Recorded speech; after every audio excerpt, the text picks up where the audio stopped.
Hey everybody. So today I do not want to talk about the election or politics or any of that shit. I'm so tired of it. I was hoping it'd be over yesterday, but it's not. Today I'm going to talk about toxic relationships in our lives.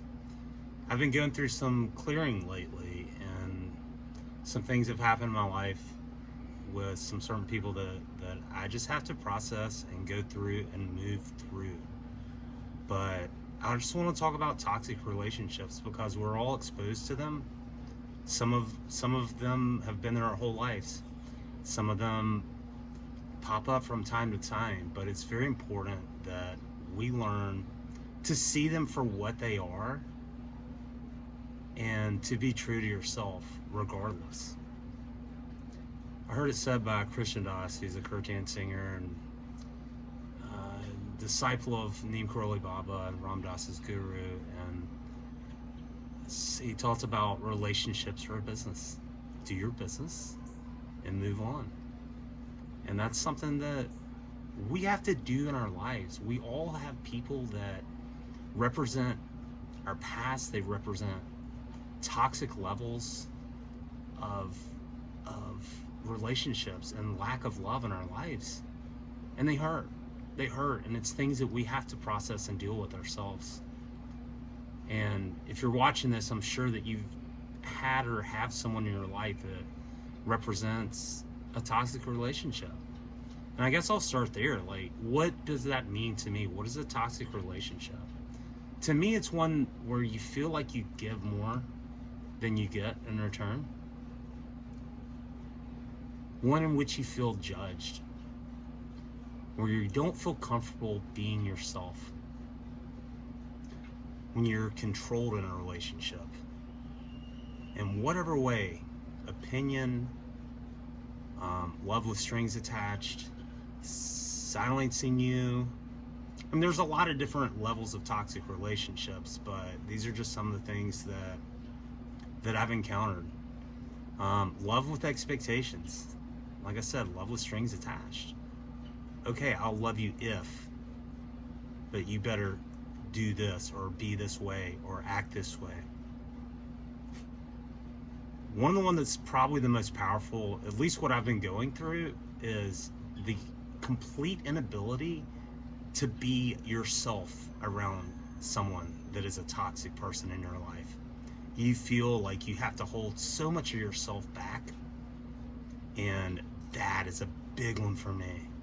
If there's anyone in your life that you feel you have to act a certain way, be a certain way, talk a certain way, do certain things to appease them or to have them in your life, time to cut that shit out. You gotta be true to yourself. And it's painful. It's painful because some of these relationships could have been, like I said, could be lifelong, could be your only family, could be whatever. But life is too short to allow people with their own issues to control us in certain ways.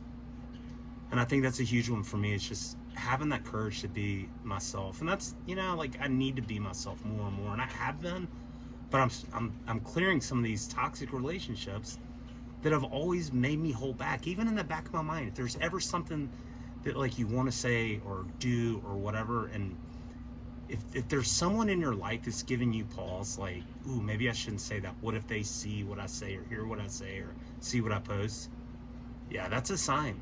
That's a sign that it's time to move on. And, like, I think that I want to talk about ways that we can handle these toxic relationships in our lives. One of which is, if it's possible, communicate.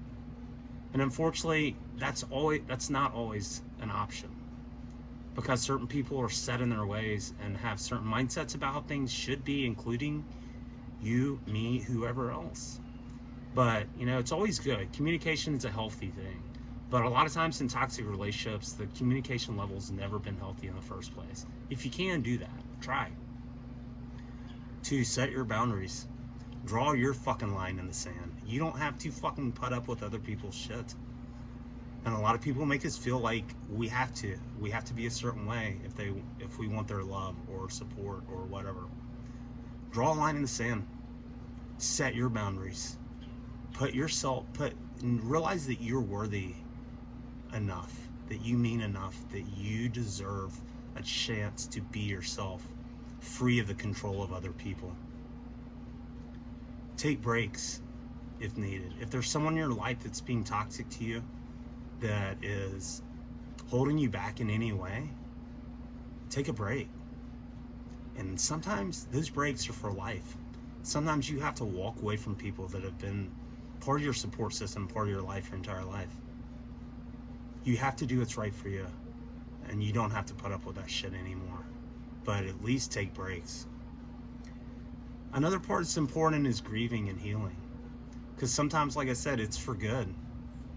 And even though that person might be alive and still live close by or whatever, you have to still grieve and heal as if they're dead, that they're not coming back. And it's a tough thing. It comes in waves, at least for me. Sometimes it's fine. Sometimes it's so much better not having that relationship in my life, but at times it's still sad. Like, how could this happen? And I think it's important that we all grieve and move through it at our own pace and allow ourselves to do that. But just don't sacrifice yourself for them. Seek others' close opinions, like other close people in your life. Talk to them about what's going on in these relationships. It's been a huge help to me, and it will be a huge help to you. If you have someone that's controlling over you and just bringing negativity in your life, not allowing you to be yourself, talk to other people openly and honestly about it. Just seek counsel from people you can trust. More times than not, you're going to realize that everyone else sees it and they agree with you. Another is find your own peace. And that's probably one of the toughest things, but I've realized as I've cut toxic relationships out of my life, I'm able to be myself more. I'm able to seek my bliss. I'm able to just operate the way that I need to, in whatever way that is. But when you have someone toxic in your life that's controlling you and controlling your thoughts, they're going to hold you back. So you just have to find whatever that peace is for you.